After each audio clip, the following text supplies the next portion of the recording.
So as someone who's fully Asian, I believe two things. Asian people are absolutely a part of this community, while also calling out the fact that Hollywood favors Asian people over fully Asian people. I have an example of this, but they casted Henry Golding, who happens to be half white, half Asian, as the leading male love interest in Crazy Rich Asians. Yet they told Brenda Song, who is fully Asian, that she wasn't Asian enough to audition. Another example of this would be the actress who was casted as Nani in the live-action Lilo and Stitch. People were pushing for a native Hawaiian actress, and they casted someone who was half white and half Filipino. And two things can coexist at once. Asians absolutely have a place in this community to also represent us, while also calling out the favoritism that Hollywood executives seem to favor in mixed Asian white actors versus fully Asian actors. This comment really hit home for me. If you grew up in a predominantly white community or went to a predominantly white institution, you know white people do not accept you as white. They do not perceive you as white, and to white people, you are not white. You are not accepted, and you are considered other or less than by their standards. Despite being fair, light-skinned, or white passing in your community, white people will make sure that you understand that you are not white, and you will never fully fit in or be accepted in their socioeconomic, cultural people group. Would you say you're a victim? America is very racist. Texas is very racist. Austin is very racist. I am always asked if I'm Chinese and if I know Taekwondo. For all cultures and colors of people, there's a lot of, I don't want to say ignorance, but there's just a lot. Things need to just be changed, and the way we talk about it needs to be changed. When I was a kid getting bullied by white kids, they would do this thing that was a Chinese, Japanese, dirty knees, look at these to me. And I just thought of it now, and I never knew what dirty knees meant. And now I get it. I'm like, oh, it's from giving blowjobs. I didn't even know. I was like a really little kid, and I had no idea. I just got it 50 years later. I get the joke. Oh, and fuck you. You know what I hate? The fact that in the US, people are like, oh, you're too Asian, go back to where you're from, like, go back to China. Bitch, I tried. They didn't fucking accept me there. They said I'm too whitewashed. Like, I'm so sorry, like. But then everyone here is like, oh, you started COVID, like, you eat dogs, you eat bats, yada, yada, yada. Like, bitch, shut the fuck up. I'm more educated than you. The fuck? I'd rather be Asian than white. Fuck. Sorry, no racism to, like, white people or whatever. I did not realize that so many Gen Z and millennial Asians had such animosity towards white people. It's just interesting because I know that your parents, grandparents, great-great-grandparents, ancestors all came to this knowingly majority white country to start businesses that white people would support. Most of them had fled their home countries because of economic instability, war, communism, to use their culture to come here and create an opportunity for themselves. They actually benefited off of white people liking their culture and wanting to be a part of it and wanting to eat their food. So watching this generation try to argue that Asian spaces should just be Asian only and we should not try to share our culture with other people seems so disconnected from why the earlier generations came here in the first place and why we have such a prominent Asian population. I'm sure they didn't flee their god-awful situations in their home countries just so the future generation could gatekeep who was allowed to buy noodles at H Mart. Sometimes when I talk about race on my channel, I'll have white people in my comments being like, oh, so you hate white people? Well, why do you choose to live in our countries then? And it's just like, oh my God, I do not hate white people, but historically, white people in America have been very racist towards people who look like me, and not just in America. And so I just think we need to be aware of the history. That's it. I'm not denying that there has been hate from other races towards Asians, but every video I make on TikTok is not a complete breakdown of the entire history of that. There are a lot of white people in the world. Are they all racist? No. Also, it's not like I chose to grow up in America. Does that really need an explanation? I guess I'm choosing to live there now, but if you guys send some donations my way, I am more than happy to move to Asia. As an Asian American, I know that a lot of my privilege comes from our proximity to whiteness. And with that privilege comes a certain level of protection that is not the case for everybody, particularly Black and brown folks. And so I was talking about this situation where this white woman confused me for another Asian person that she had just seen, even though we looked nothing alike. And I didn't say anything in the moment because I have just become accustomed to not really calling those things out and not wanting to make people uncomfortable. And in doing that, I was not only suppressing my own voice, but I also wasn't using the privilege and the protection that I have. There was never any danger, physical or otherwise, that I was in. And I certainly wouldn't have been in any danger, even if I had called it out.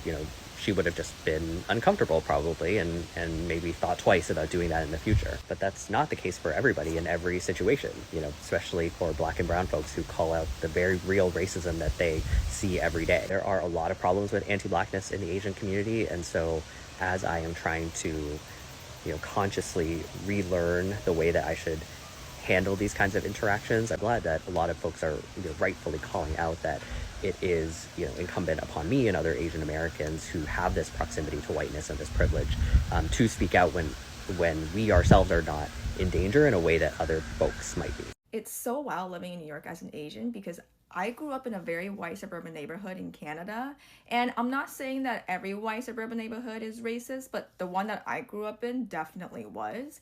And so I grew up thinking that I was ugly, and I'm not saying that I'm really pretty, not saying that at all before people come at me in the comments, but yeah, I grew up thinking that I was really ugly. And fast forward to now in New York, like when I'm walking on the streets and I see like a non-Asian person staring at me, I automatically still think to this day, I'm like, oh my God, like there must be something on my face. Like, do I have a stain on my shirt? Like, did I wear my shirt inside out? Like, why is this person staring at me? Already thing, but I almost think if we're associated with a white person, then we won't get mistreated anymore because it's like we get to hide behind them. I can kind of see what you're saying. There's a long and extensive history of European colonization in Asia. The British colonized India and made repeated attempts to colonize China during the 1800s. That's why the British occupied Hong Kong until the 1990s. Southeast Asia, from India to China, was known as French Indochina because of French colonization. The Dutch colonized Taiwan, the Portuguese occupied Macau, and the French occupied Shanghai. When the transatlantic slave trade was banned, there were British and American merchants who tried to recreate it on the Pacific Ocean with enslaved Chinese men in a practice known as selling little pigs, and that's where the term to be shanghaied comes from. And of course, there was all of the U.S. military action in Korea and Southeast Asia during the 1900s. So there has been a lot of Western influence and interference in Asia. A specific problem faced by Asian Americans is the problem of the perpetual foreigner. It doesn't matter how long we've been here. It doesn't matter how many generations our families have been in the United States. It doesn't matter how loyal we've been to the United States. Just because of how we look, we are judged as not being from here, not belonging here, and being inherently suspicious. And that creates a powerful pressure to assimilate, especially when our safety can rely on how well we have assimilated. During the McCarthy era, which is when my mom came to the United States, there were Chinese Americans who had just seen Japanese Americans put in internment camps during World War II, who whitewashed themselves and became white-aligned, patriotic, flag-waving Americans just to stay safe. There are a lot of us whose parents whitewashed us in order to keep us safe. When my older brother started school, my parents enrolled him with his Chinese name because they wanted to be proud of that, and he was bullied and he was beaten up for it. Even years after they switched to his Western name, students who remembered his Chinese name continued to bully and beat him up for it. So 7 years later, when I started school, my parents enrolled me in school using my Western name, which means that I wasn't bullied and beaten up for having a Chinese name, but it also means that part of my identity has been whitewashed. And that's not the same thing as being obsessed with white culture or seeking validation from white people. It is done to keep us safe from anybody who would weaponize our Asianness against us. Yes, this is really important. Asian Americans were redlined from opening businesses in white neighborhoods because white people didn't want Asian Americans operating in their neighborhoods and didn't want Asian Americans profiting off of white people. But because the positionality of Asian Americans is weaponized to oppress Black people, Asian Americans were being given loans to open businesses in Black communities, even though Black people were not able to receive loans to open businesses in their own communities.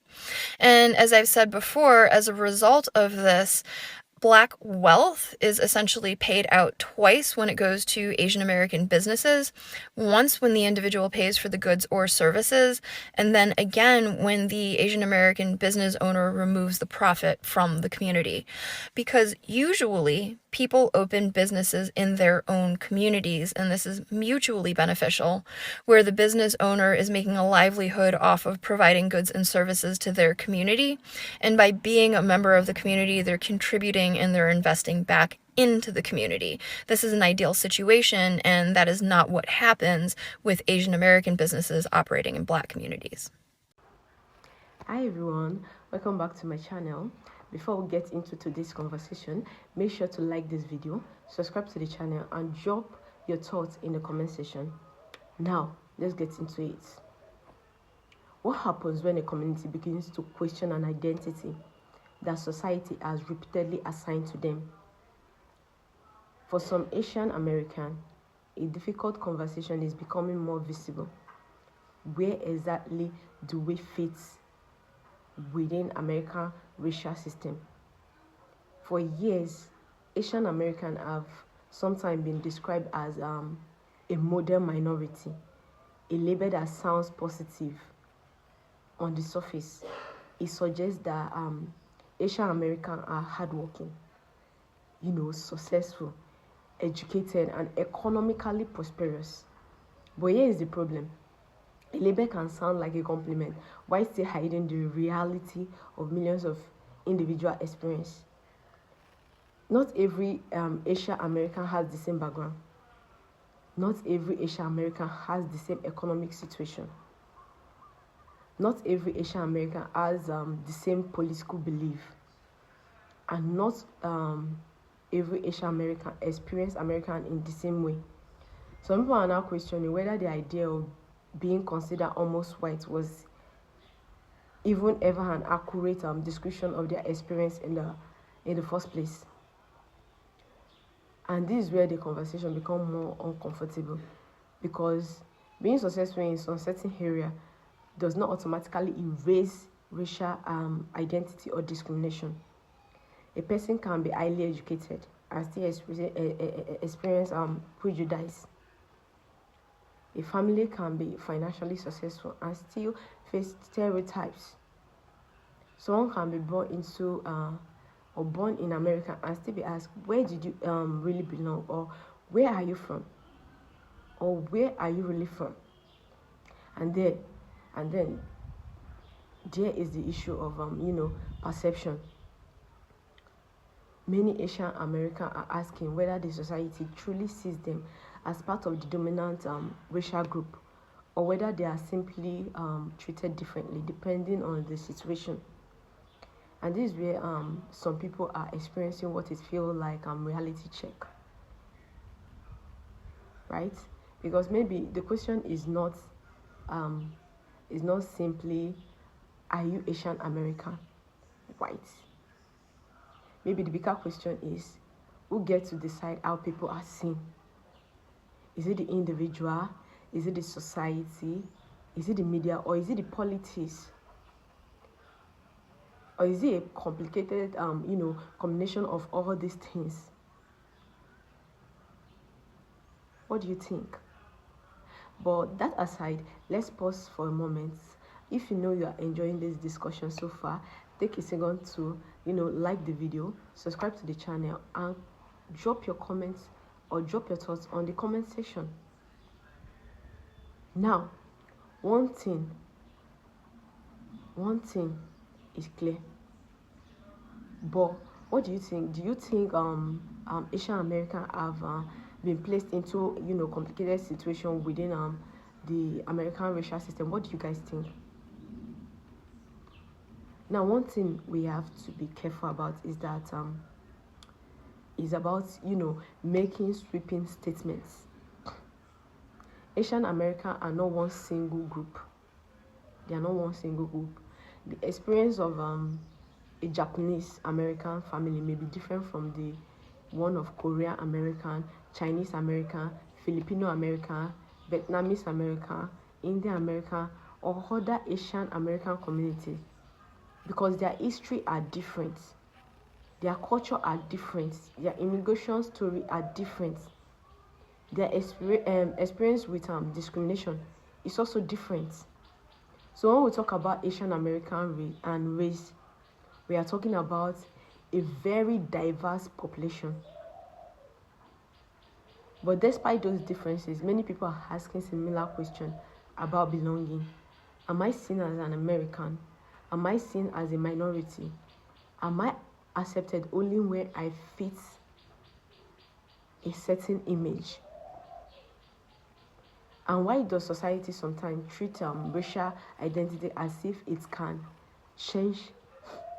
As if it can change depending on the situation. Why? These are not simple questions. These are not simple questions. And the answers are not simple either. Because some Asian American may feel fully accepted within American society, while others may feel that they are constantly reminded that they are seen as different. Some may identify strongly with broader racial condition, while others may not. And some may simply reject the idea that they should be placed into a racial category created by someone else. That is why the conversation is becoming so interesting, because the modern minority stereotype created a complicated image, and on the other hand, it presented Asian American as successful. But also on the other hand, critics argue that it can create unrealistic expectation and ignore people who are struggling. It can also be used to, compare different minority communities against one another. And this is where the conversation is become more complicated.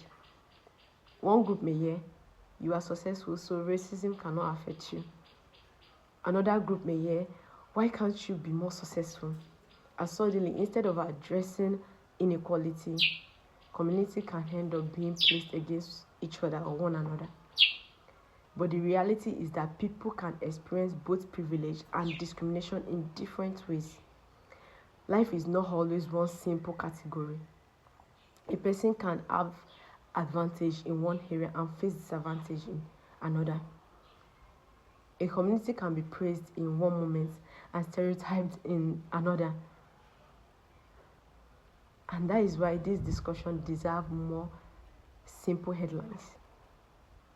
So here is the question. Is this a genuine wake-up call for some Asian American? Or has this conversation always existed, but, more people are now willing to speak about it openly? And what does it actually mean to belong in America? Is it about race? Is it about culture? Is it about, being a citizen? Is it about citizenship? Is it about how other people see you? Or is it about how you see yourself? There may not be one answer. And perhaps that is the most important point. No community should be forced into a single identity. No group should be treated as a monolith. Right? No one should be told that their experience is invalid simply because it does not match someone else's experience. Your experience might be different from my experience. Yeah, my experience might be different from your experience. It's not compulsory our experience should be the same. It might be slightly the same, but there's still difference. There will still be difference, right? There will still be difference. So if you believe topic deserve a more honest conversation, make sure to like this video, subscribe to the channel, and share your thoughts, share your opinion on the comment section. Do you think Asian Americans have been placed in a complicated position within American racial system? Do you think the model minority label has helped, or has helped, or have done both? And do you believe Americans still have a problem with defining people based on race? What do you think? What do you guys think? Now, before you leave, I want to hear your thoughts in the comment section. Your thoughts, your opinion matters a lot. Drop your thoughts in the comment section. Like this video, subscribe to the channel, and please remember, we can disagree with one another without disrespecting. Let's keep the conversation respectful on the comment section. This is Confetti TV, where you don't just watch the conversation, we talk about it. And if you enjoyed this commentary, don't forget to like, subscribe to the channel, and turn on your notification, and leave your thoughts in the comment section. We don't just talk about it, we discuss it. See you all in my next video. Tada, bye.